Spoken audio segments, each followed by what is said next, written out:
Hey everyone, George here, and welcome back to the Art of Water. Today what we're going to be doing is working on this particular tank here.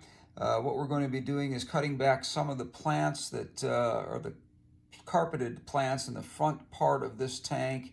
We're going to be reducing them in height, and we're going to be using the cuttings right in the areas that haven't filled in quite as much as we would have liked.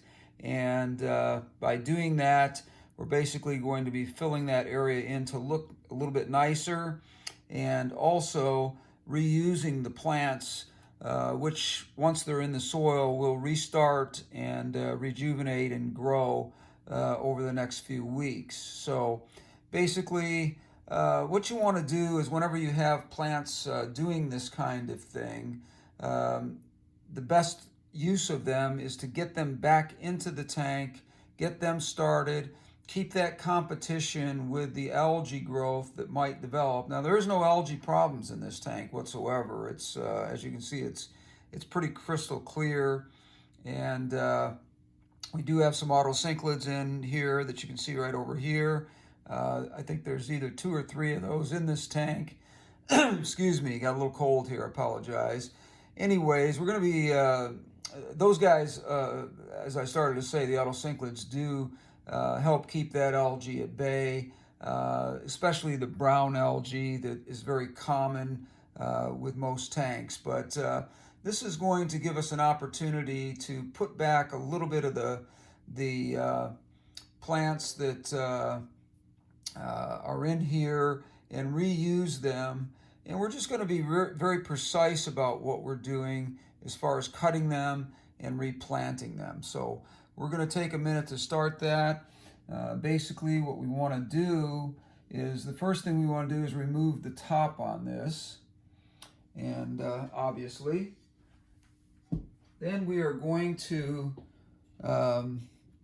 reduce the water height, just so that we're not sticking our hands in there, and bring it down to about right here so that we can work a little bit more carefully and we don't have fish jumping out, worried about my hands being in there and that sort of thing and freaking them out. So we'll do that.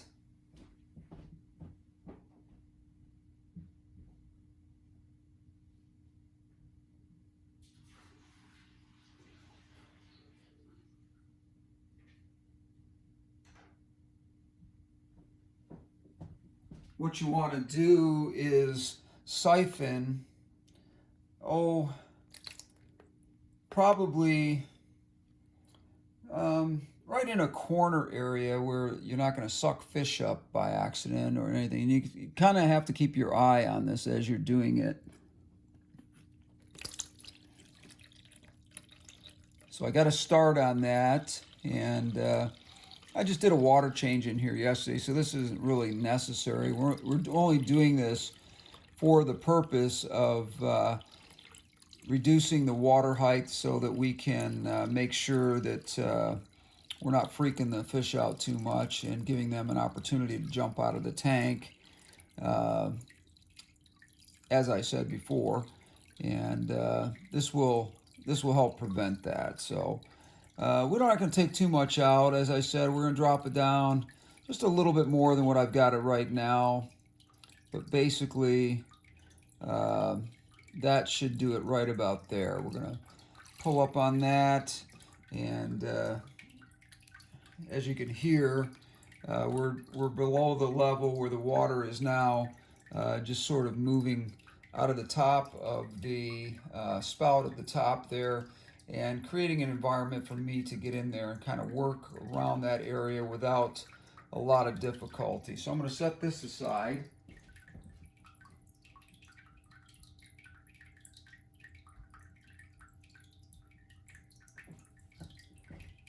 Now what we're going to do is we're going to get in here. We're going to look at these where they're probably best to be cut at. We're going to take a good look at that and see what might be best for the plants themselves, and cut in those areas.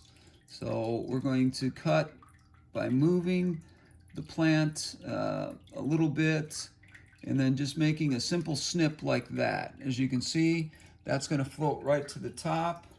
And then we're going to take our forceps and get these out of here.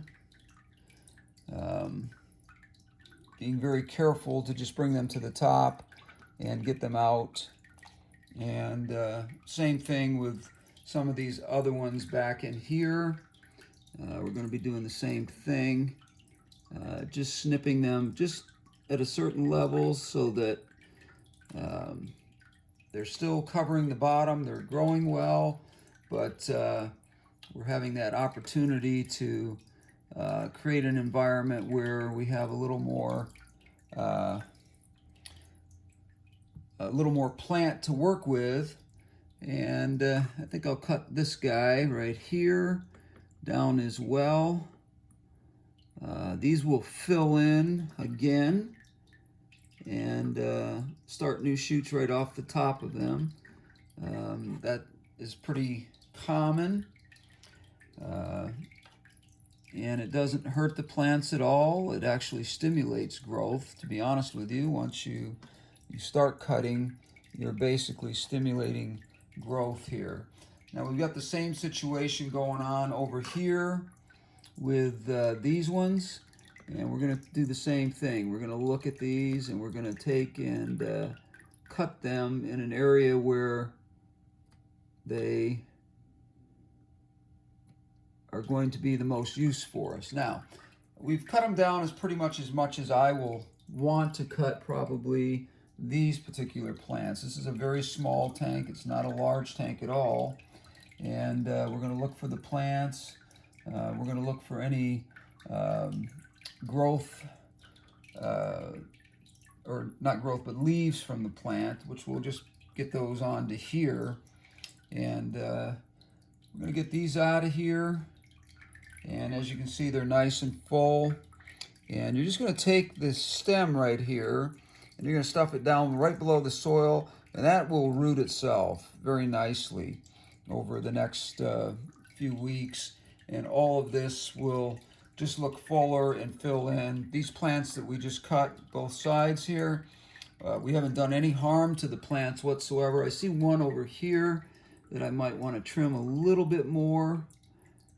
Just because I think that it is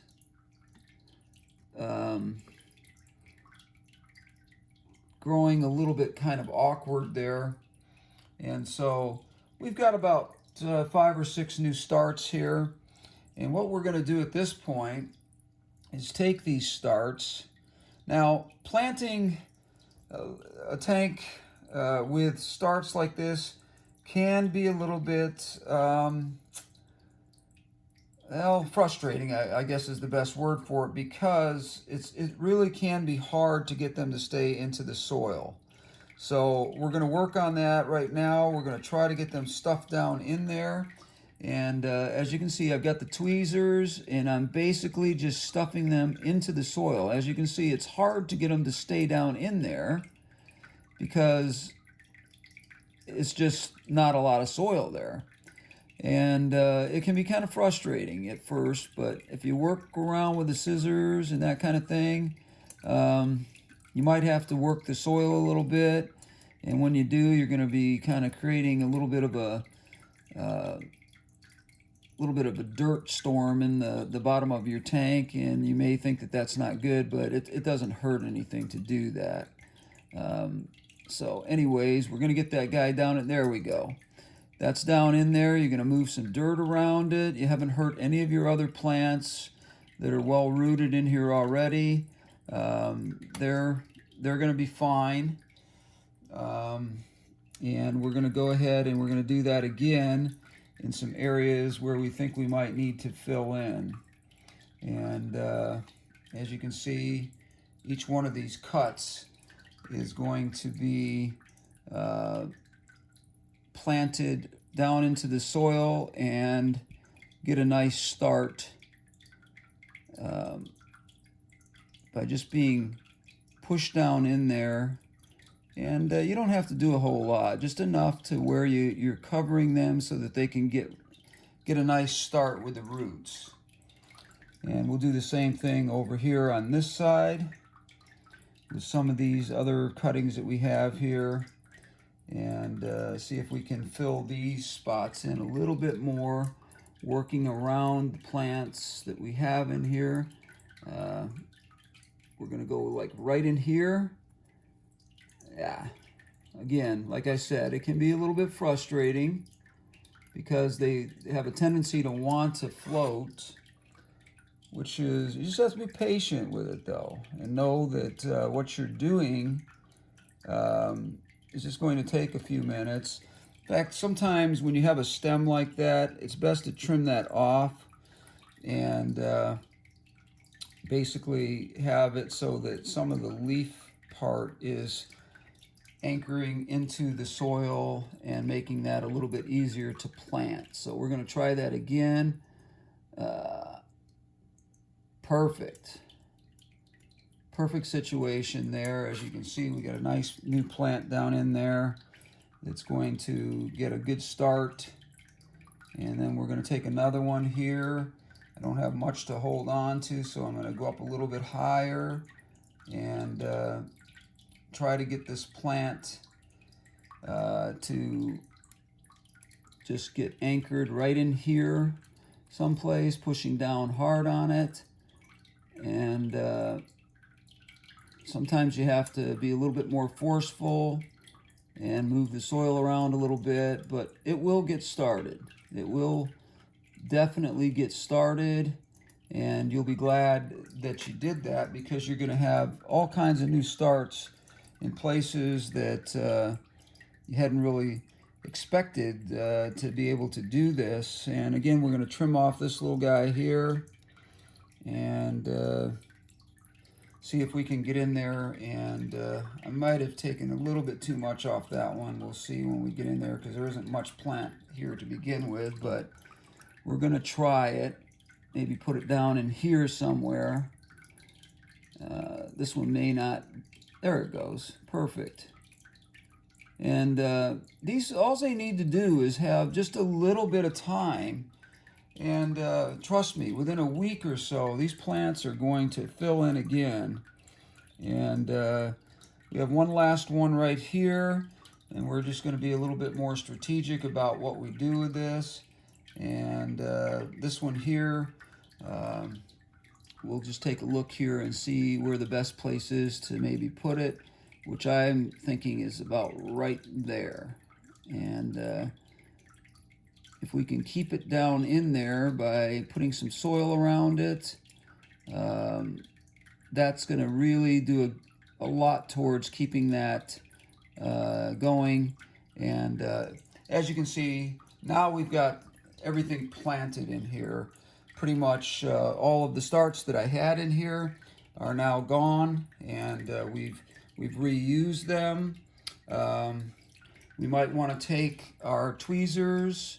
Actually, I'm going to get a little different tool. I've got something here that I use quite a bit, and all it is like a skewer stick. It's a little wooden stick, and basically you can really strategically move things around with this. You're not going to be disrupting much as you move things around and sort of make it look more uniform, but also compacting these stones around the plants to give them an opportunity to really get going here without disturbing them a lot.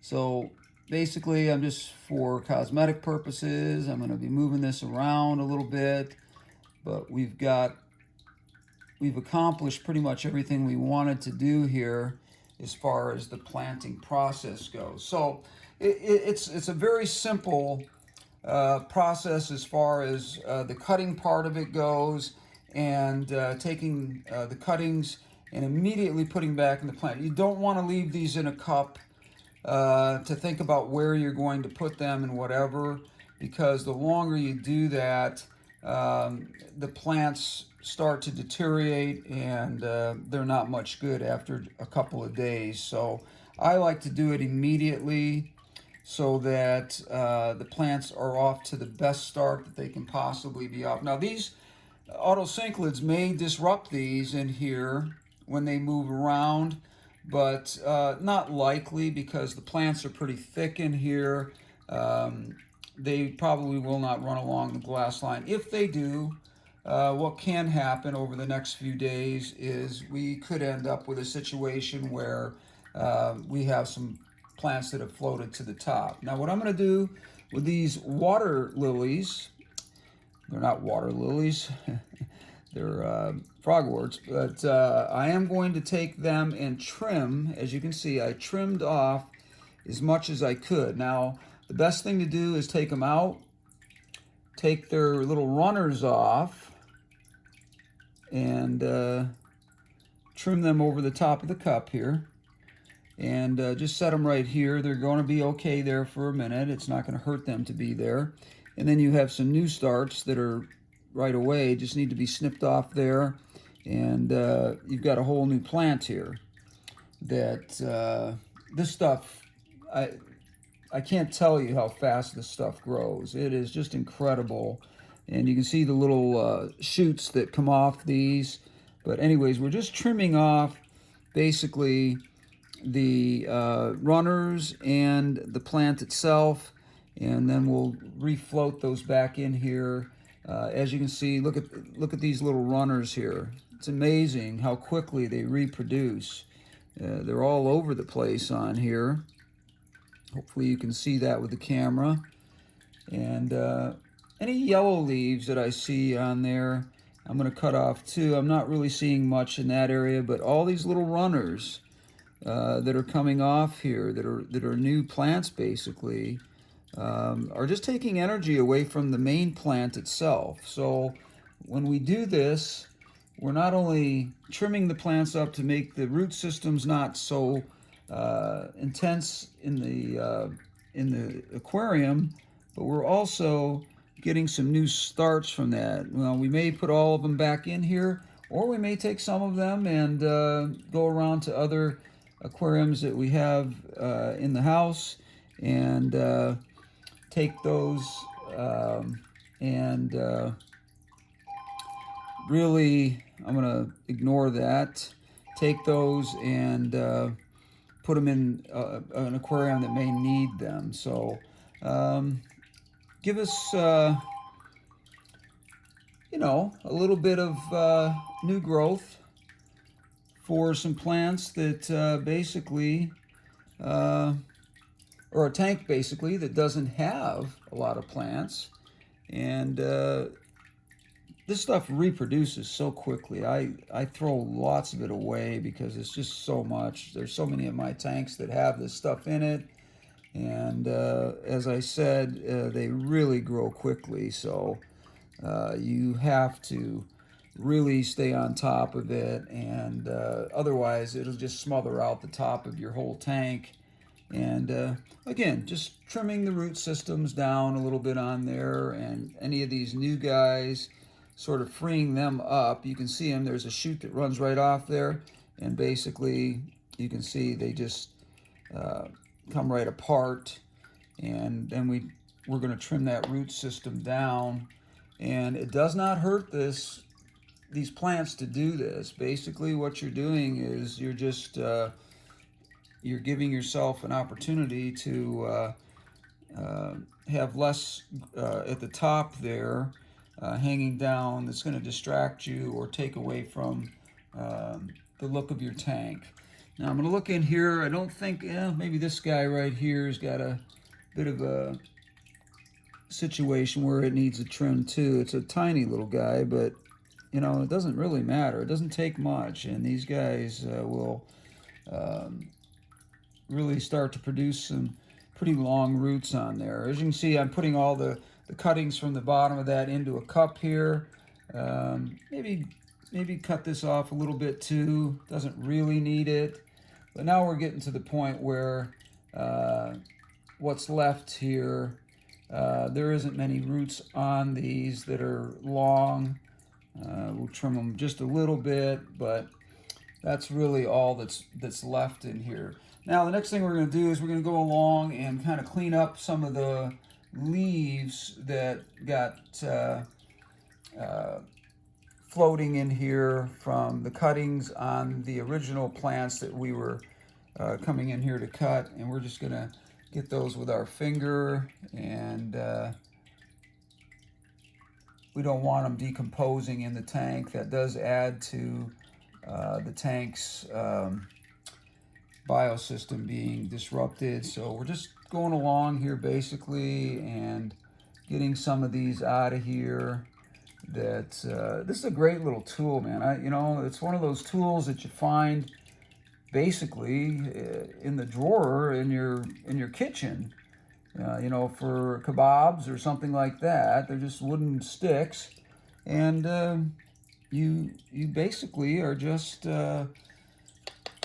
using a tool that basically is free. You don't need to go down and buy something like this. In fact, you can't buy something like this. It's really just a unique way of utilizing the things that you have around your house and whatever, and you will get all those out of there. Like I said, any plants that are running along the edges here, we want to get them out. Just flick them off there with your finger once you've got them in your hand. They're just going to float along the top here, and they're easily removed with this little stick here. And again, like I said, you don't want them decomposing in your tank. That's not good for the biofilter or system, I should say. They're just going to rot in there. You don't have anything that really eats them or anything like that. Autocinclids will eat, obviously, algae, but they're not going to eat these leaves or anything else like that. It's not like they're herbivores, but they basically are algae miners that go around and look for particular kinds of algae that they're going to eat. So I've pretty well got this thing cleaned up. The next step would be, obviously, to refill the tank, essentially doing a water change at the same time. Now, there are some plants back here that you can see. These are a fern, and I'm not sure exactly what kind of fern those are. I'll have to look that up here, but anyway, some of these are getting shoots off the top of them, as you can see, and those shoots have their own rooting system on top. So you basically, what you do is you take your finger and you look for where that is starting on there, and without pulling your other plant out, you just give it a little bit of a tug. And as you can see, by me tugging on that, I have a whole new plant here now. A whole new plant that I am basically just going to stick back down in here, somewhere in the back of the tank, and I'm going to look around and try to strategically place that someplace where I think that it's going to get the best chance to grow. And just whenever you're using tweezers, if you're struggling with a plant going down in there, if you have a downwards pushing of the plant into the soil, eventually that will anchor itself. And yeah, it just takes a little bit of playing around to do that. Anyways, this is George with the Art of Water. Again, using these plants over and over again. I'm not going to do this on camera, but I'm going to refill this. I'm going to put all these little floating plants that we have down here. We're going to put those back in there, and you know, clean it up maybe a little bit more. There's still some floating plants in here that I don't want in here. But yeah, we'll fill it and get these floating plants back in here. And we have used a good resource here to fill in areas of the tank that needed it. And in the long run, or the bigger picture, I should say, we will have really enhanced the carpeting part of this planted tank, and reuse some of the plants, and that will be very helpful for the long-term health of the tank. So anyways, George with the Art of Water, thanks for watching, and we'll talk again soon.